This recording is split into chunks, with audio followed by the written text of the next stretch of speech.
L'obéissance est extrêmement importante pour nous. Notre obéissance ne change pas Dieu, mais notre obéissance est extrêmement importante pour nous parce qu'elle permet à Dieu de libérer dans notre vie les choses que nous voulons vraiment, mais que nous n'avons pas bien des fois parce que nous n'avons pas montré que nous sommes assez mûrs pour nous en charger. Qui sait que si vous aimez votre enfant âgé de 10 ans, vous ne lui donnerez pas une voiture et vous ne lui direz pas « va te promener ».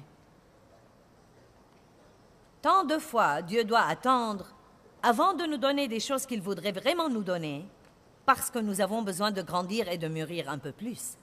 Laissez-moi vous dire que la condamnation n'est pas la solution à la désobéissance. Je désobéis, je me sens coupable et condamné. 2 jours plus tard, je m'en remets. Je fais autre chose, je me sens coupable et condamné. Quelqu'un est passé par là? Donc la condamnation, sans vouloir d'avoir péché, n'est pas la solution au péché. Dieu ne vous a jamais demandé de faire ça. Il nous demande de grandir et de mûrir et de le laisser travailler dans nos vies et de le laisser toucher les choses et s'occuper de nous gentiment et de nous donner la grâce et la force et la miséricorde pour surmonter notre péché, pour faire ce qu'il veut que nous fassions et ne pas faire ce qu'il ne veut pas que nous fassions. La solution à la désobéissance, c'est l'obéissance. La condamnation n'est pas la solution à la désobéissance. L'obéissance est la solution à la désobéissance. Amen. Maintenant, Ecclésiaste 12, 13. Vous vous comportez très bien, comme si vous pensiez que vous pourriez aimer ça.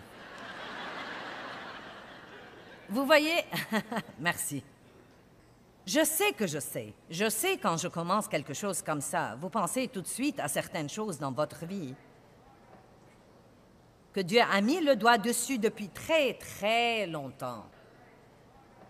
Et vous avez agi comme si vous n'entendiez pas. Donc maintenant, il m'envoie ici pour vous marteler différemment. Vous feriez aussi bien de comprendre ça, car Dieu ne vous laissera pas tranquille. La grâce de Dieu vous trouvera partout où que vous soyez, mais elle ne vous laissera pas là où elle vous a trouvé. Vous me comprenez? Où que vous soyez, il n'y a pas une fosse si profonde que la grâce de Dieu ne peut pas vous trouver. Et il vous aime complètement, parfaitement et inconditionnellement, mais il vous aime tellement qu'il ne vous laissera pas tranquille. Si vous croyez que Dieu vous laissera tranquille, vous vous trompez. Et s'il m'envoie à moi, ou il envoie un autre, ou un autre, ou un autre, ou quoi qu'il fasse, il est déterminé à travailler avec vous afin de travailler par vous. Ecclésiaste 12, 13. Tout a été entendu. Vous savez, c'est la fin du livre que Salomon a écrit. Et vous savez, Salomon était censé être l'homme le plus sage au monde. Mais il a fini par faire des trucs vraiment bêtes. Peut-être qu'il avait une grosse tête et une âme maigre lui aussi. Il se comportait comme ça parfois. Donc il a tout essayé au monde pour être heureux, tout. Argent, maison, moutons, chèvres, tout ce qui le rendait heureux à l'époque. Concubines, femmes, vous savez, indéfiniment et sans arrêt. Il s'est tout acheté, il a construit des piscines, non mais il avait le tout. Et pourtant, il n'était pas heureux. Maintenant, faites attention à ça. C'est la fin du livre. Tout a été entendu. Voilà la fin du discours. Crains Dieu, révère-le et adore-le, sachant qu'il est. Numéro 1, Dieu est. Partout où que nous soyons, Dieu est. Il est partout, il voit tout. Et observe ses commandements, car c'est là tout l'homme, le but complet, initial de sa création, l'objet de la providence de Dieu. J'aime ça. La base de tout caractère, la base de tout bonheur et l'ajustement de toutes les circonstances et conditions inharmonieuses sous le soleil est le devoir absolu de tout homme. Je pourrais faire toute une série à partir de ce seul verset. Il dit que l'obéissance est la base de tout caractère. Qu'est-ce que le caractère? C'est votre façon d'être, la façon dont vous réagissez chaque fois. Dieu a un caractère génial et il veut nous donner son caractère génial. Et le seul moyen d'acquérir son caractère et le développer en nous n'est autre que l'obéissance. Nous voyons ce que Dieu veut de nous, nous le faisons, cela change notre caractère. Et l'obéissance est la base, la source de tout bon et pieux caractère. C'est le devoir absolu de tout homme. Mais pour rester au niveau pratique, et je sais que vous aimez ça, il dit que tout ce qui est inharmonieux dans votre vie, c'est-à-dire tout ce qui ne va pas dans votre vie, l'obéissance est la solution à ça. Aussi simple que ça. Vous n'aviez pas besoin de faire 5 ans de suivi psychologique. Vous pouvez le faire, mais je peux vous épargner beaucoup d'argent en vous disant tout simplement, vous savez, ne me comprenez pas mal, certains ont besoin de ça, besoin de quelqu'un pour démêler des choses dans leur vie. Je n'essaie pas de dire des bêtises, mais je dis que nous choisissons beaucoup de fois de faire un suivi psychologique pendant 20 ans plutôt que de faire ce que dit la Bible. Allez, je prêche mieux que vous ne réagissez.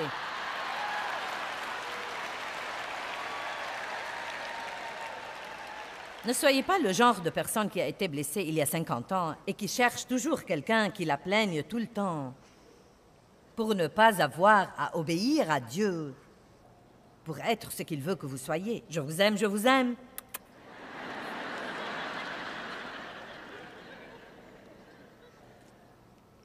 Éphésiens 2:10, un merveilleux verset.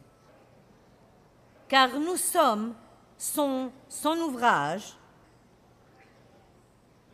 C'est lui qui nous a fait, ayant été recréés en Jésus-Christ, régénérés, pour pouvoir faire les bonnes œuvres que Dieu a prédestinées et nous a préparées d'avance, et étant conscients de ce qu'il a préparé d'avance, afin que nous les pratiquions. Qui doit les pratiquer? Nous-mêmes. Dieu nous a arrangé une bonne vie à l'avance. Il a tout préparé pour nous. Nous sommes en fait nés pour cette bonne vie. Maintenant, nous devons nous y engager et vivre la bonne vie qu'il a arrangée d'avance et préparée pour que nous la vivions. Donc Dieu nous réserve une bonne vie. C'est un bon Dieu. Jésus est venu afin que nous ayons la vie et que nous en jouissions et que nous l'ayons abondamment, complètement jusqu'au débordement. S'il vous plaît, regardez l'obéissance d'une nouvelle façon. C'est le chemin vers la bonne vie que vous voulez. Ce n'est pas Dieu qui essaye de vous enlever quelque chose. Ce n'est pas Dieu qui essaye de vous donner quelque chose de difficile à faire. C'est Dieu qui vous apprend ce qui marche et ce qui ne marche pas dans votre vie. Que faites-vous quand vous avez des enfants? Vous passez toutes leurs jeunes années à leur apprendre à ne pas se faire mal, à ne pas faire des choses qui seront dangereuses pour eux, à avoir la meilleure vie qu'ils puissent avoir. Et c'est exactement ce que le Seigneur essaye de faire pour nous. Il essaye de nous apprendre à avoir la meilleure vie que nous puissions avoir. Dieu ne veut pas que vous soyez troublés et frustrés et pleins d'anxiété et inquiets et malheureux. Il ne veut pas que vous soyez fâchés et amers et pleins de ressentiments. Il veut que vous ayez la paix et la joie et la justice et une bonne vie sociale et beaucoup de ce dont vous avez besoin pour vous occuper de tous vos besoins. Il veut que vous puissiez aider les autres. Il veut que vous ayez de belles choses. Mais ça ne va pas vous arriver juste parce que vous allez à l'église et que vous ayez un autocollant et que vous avez des bijoux chrétiens et le t-shirt et tout ça, vous savez. Oh, Sœur Joyce, j'aime tes sermons et j'ai tous tes livres. Et si je les côtoie, je pense, vous ne les avez évidemment pas lus.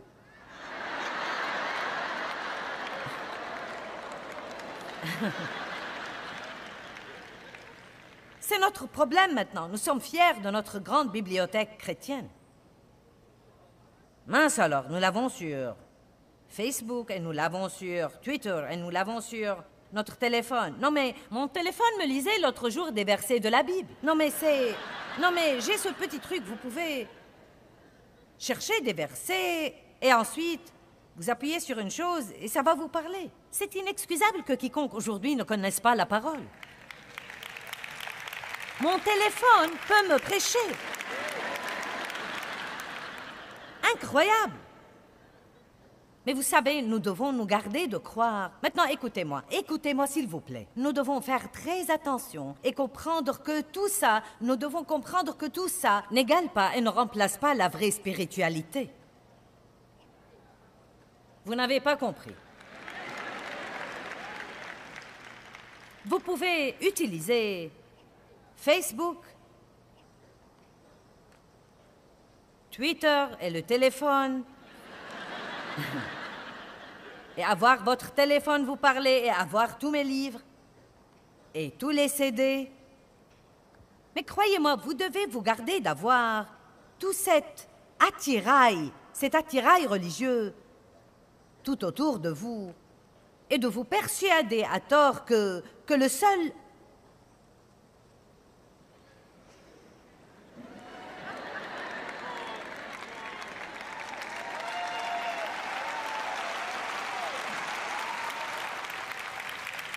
Le seul moyen de savoir que nous avons quelque chose, c'est de regarder ce que nous faisons. Amen. Je ne veux pas passer les 30 prochaines années à aller de ville en ville pour demander aux gens combien d'entre eux ont une désobéissance connue qu'ils tolèrent dans leur vie et voir toutes les mains dans la salle levées. Et vous savez, vous me connaissez, je vous aime, je fais ça parce que je vous aime et je me soucie de vous. Il ne s'agit pas de vous culpabiliser ou même de vous condamner. Il s'agit simplement d'obéir à Dieu. Amen. Vous savez, je n'ai jamais prêché sur le pardon, ou les conflits, ou l'amertume, jamais, ou que je sois, jamais.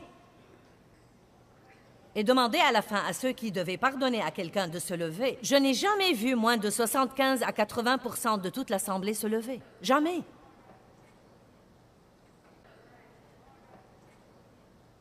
Non, mais tout ce que je peux dire, c'est que nous devons grandir. Chacun d'entre nous a juste besoin de faire un engagement, mettre ça sur l'autel et dire « Dieu, je ne suis pas là pour me rendre heureux et vivre d'après ce que je veux, ce que je pense et ce que je ressens. » Je vais vous poser une question. Est-ce que vous sortez avec Jésus ou est-ce que vous êtes prêt à l'épouser?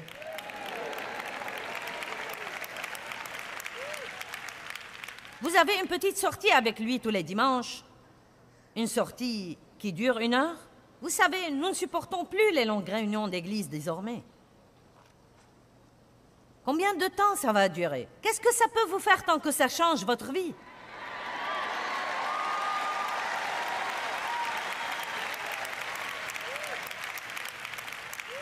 Et si je ne finis pas avant 9h15 ou même 9h30 ce soir, qu'est-ce que ça peut vous faire? C'est toujours avant l'heure où vous sortiez auparavant.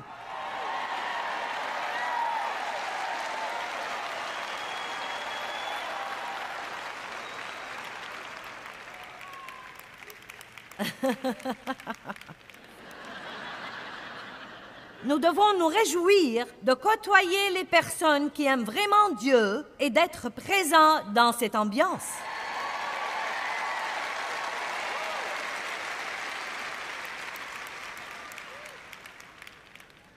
Oh, je m'amuse plus qu'il n'est permis. Dieu nous a demandé de faire un petit quelque chose comme avoir une bonne attitude. La Bible dit « Renouvelez votre attitude tous les jours. » Je vais vous lire 2 histoires sur l'attitude pour vous faire comprendre ce que je veux dire. Considérez l'expérience de Sidney J. Harris de Chicago Daily News. En marchant un soir avec un ami qui était un Quaker pour acheter un journal, le vendeur était impoli et froid quand il lui rendait la monnaie. Mais l'ami de Harris est resté poli et il l'a salué chaleureusement en quittant. Combien d'entre vous savent que c'est ce que Dieu nous demande de faire? 3 personnes, je suis encouragée. Combien d'entre vous savent que la Bible ne nous dit pas de traiter les autres tout à fait comme ils nous traitent, mais de les traiter comme nous aimerions être traités? Bien, c'est dans notre tête. Mais est-ce que ça a fait son chemin jusqu'ici? Tout ce que vous voulez que les hommes fassent pour vous, faites-le vous-même pour eux. Est-ce que cela a-t-il travaillé votre caractère? Ou êtes-vous toujours emporté par les émotions et quand quelqu'un est méchant avec vous, vous êtes méchant avec lui? Yep. Je ne suis pas obligée de supporter ça. Si vous croyez que je vais supporter ça, vous n'allez pas me parler et me traiter comme ça. Et vous revenez pour une autre sortie avec Jésus dimanche prochain.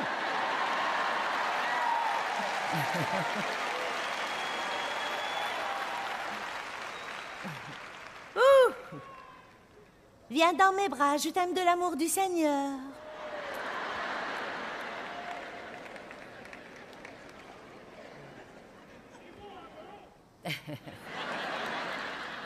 Donc son ami s'est tourné vers lui et lui a dit « Mince alors, c'est un type revêche.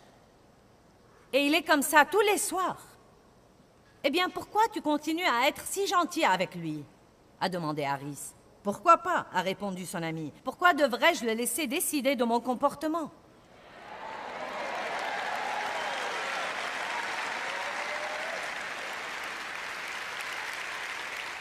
Si je vous disais ce soir, combien d'entre vous veulent la puissance de Dieu dans leur vie? Quelle est cette puissance, à votre avis? C'est la puissance d'être gentil avec les gens qui ne sont pas gentils avec vous. C'est la puissance de rester calme dans l'adversité. C'est la puissance de se contrôler soi-même.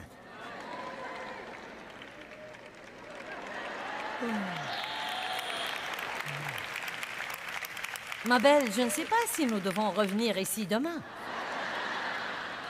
Elle est un peu bagarreuse.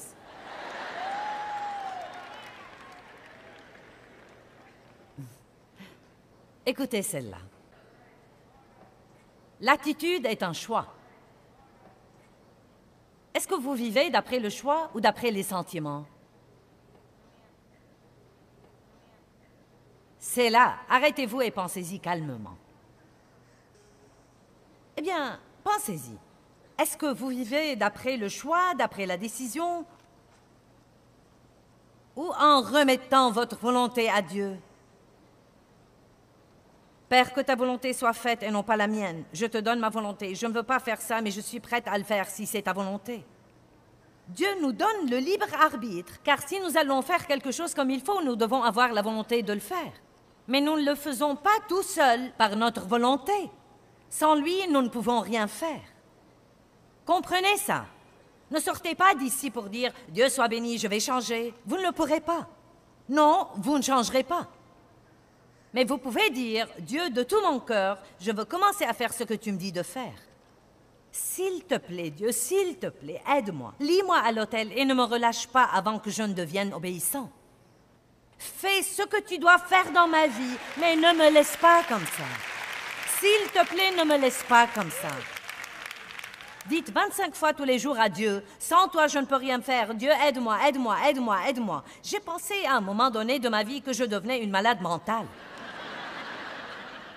J'avais l'impression d'avoir passé 2 ans en ne cessant de dire « Aide-moi, aide-moi, aide-moi, Dieu. Aide-moi, aide-moi. » Un jour, j'ai pensé « Pourquoi ai-je besoin de l'aide? » Et j'ai pensé « Aide-moi, aide-moi, Dieu. Aide-moi, aide-moi, aide-moi. » Non, mais plus vous lisez, plus vous découvrez que c'est comme un miroir.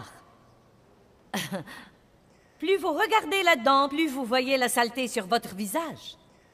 Votre visage peut être tout sale, mais si vous ne vous regardez pas dans un miroir, vous pouvez aller ça et là sans même le savoir. Donc nous avons des miroirs pour voir, suis-je bien ou non? Eh bien, c'est ça le miroir. La Bible nous montre comment doit être notre âme, comment doit être notre vie, et vous ne devez pas être condamné si vous n'êtes pas à la hauteur en ce moment, mais vous devez vous diriger dans la bonne direction parce que Dieu compte sur vous.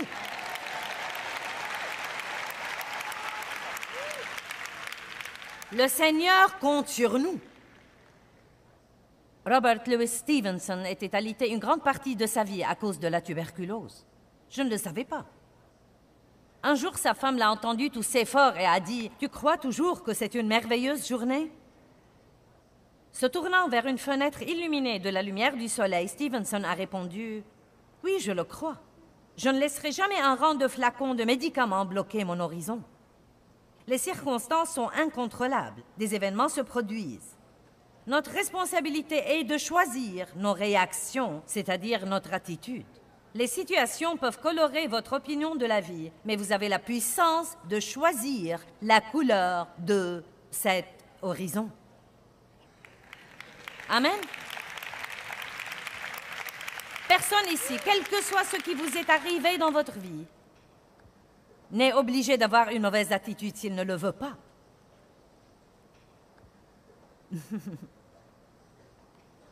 Personne ici n'est obligé d'avoir une mauvaise attitude. Personne n'est obligé de s'apitoyer sur son sort s'il ne le veut pas.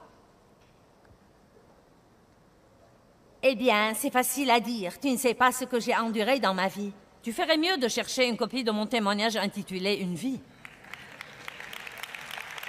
Avant de me dire que je ne sais pas ce que tu ressens, tu ferais mieux de l'écouter d'abord. Amen. Et je vous dis toutes les choses que Dieu m'a dit de vous dire et qui m'ont transporté de la maladie à la santé. Et je continuerai à vous les dire tant qu'il y a un souffle en moi.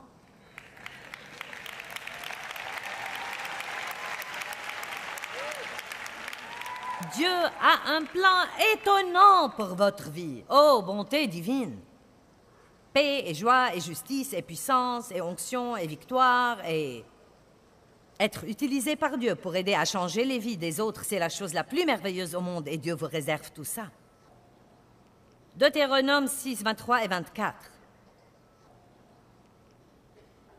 Et il nous a fait sortir de là-bas pour nous faire entrer. J'aime ça. Il nous a fait sortir pour nous faire entrer. Il vous a fait sortir d'une chose pour vous faire entrer dans quelque chose de mieux. Il nous a fait sortir de là-bas pour nous faire entrer dans le pays qu'il avait juré à nos pères de nous donner. Verset 24. Et le Seigneur a ordonné de mettre en pratique toutes ces lois et de craindre le Seigneur, notre Dieu, pour notre bien toujours. Il nous a donné ses commandements pour notre bien. Que tout le monde dise, c'est pour mon bien. Deutéronome 10, 12 et 13. Nous disons à nos enfants, « Je vous dis ceci juste pour votre bien. Pourquoi vous ne m'écoutez pas? Je vous dis ceci pour votre bien. » Y a-t-il un parent ici qui n'a jamais dit ça à son enfant? Pas un seul. Il n'y a pas un seul parent ici qui n'a jamais dit ça à son enfant. Pourquoi nos enfants devraient nous écouter si nous n'écoutons pas Dieu? Et maintenant, Israël, qu'est-ce que le Seigneur ton Dieu attend de toi, si ce n'est que tu craignes le Seigneur ton Dieu, afin de marcher dans ses voies, afin d'aimer et de servir le Seigneur ton Dieu de toute ta pensée et de tout ton cœur, et de toute ton âme, en gardant les commandements du Seigneur et les lois que je te donne aujourd'hui. Pour le bien de qui? Pour ton bien. Dis tous, c'est pour mon bien. Eh bien, regardez maintenant, juste pour m'assurer que je mets les gens à l'aise ici. Car je ne veux pas que vous sortiez condamnés ayant l'impression « Oh Seigneur Jésus, je n'y arriverai jamais. J'ai 500 choses qui ne vont pas dans ma vie. Je dois récidiver en ce moment. Il n'y a plus d'espoir pour moi. » Bien, voyons 1 Jean 2, 2. Voyons le premier verset. Laissez-moi voir le verset 1. « Mes petits enfants, je vous écris ces choses pour que vous ne violiez pas la loi de Dieu et pour que vous ne péchiez pas. Je vous dis tout cela ce soir pour que vous ne péchiez pas. Mais si quelqu'un doit pécher,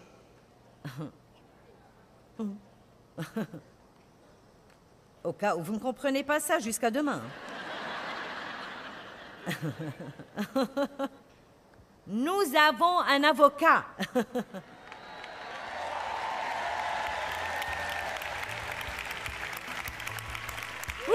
Alléluia! Dans Jean chapitre 14, verset 15, il est écrit que Jésus a dit « Si vous m'aimez, vous garderez mes commandements. » Nous pouvons considérer ça comme une promesse plutôt que quelque chose qui nous donne l'impression d'être menacé. Plus je tombe amoureuse de Jésus, plus je comprends à quel point il est bon et tout ce qu'il a fait pour moi, plus je voudrais lui obéir. Et vous savez, je crois que c'est tellement mieux quand nous faisons quelque chose pour le motif « je veux » et non pas « je dois ». Vous pouvez faire quelque chose parce que vous sentez que vous devez le faire, mais je sais même dans ma relation avec mes enfants que je veux qu'ils fassent des choses pour moi parce qu'ils veulent les faire, et non pas parce qu'ils se sentent obligés ou parce qu'ils doivent les faire. Donc pensez comme ça quand vous luttez avec la désobéissance sur un certain plan, au lieu de faire de gros efforts. Pourquoi ne pas avoir plus les yeux sur Jésus, tomber profondément amoureux de lui, recevoir son amour pour vous et l'obéissance sera le fruit naturel de cet amour que vous avez pour Dieu. Dieu nous réserve à nous tous une bonne vie et l'obéissance est vraiment le chemin pour y arriver. La parole écrite de Dieu est un bon endroit pour commencer. Donc, étudiez la parole, faites un pas de foi et obéissez aux incitations du Saint-Esprit.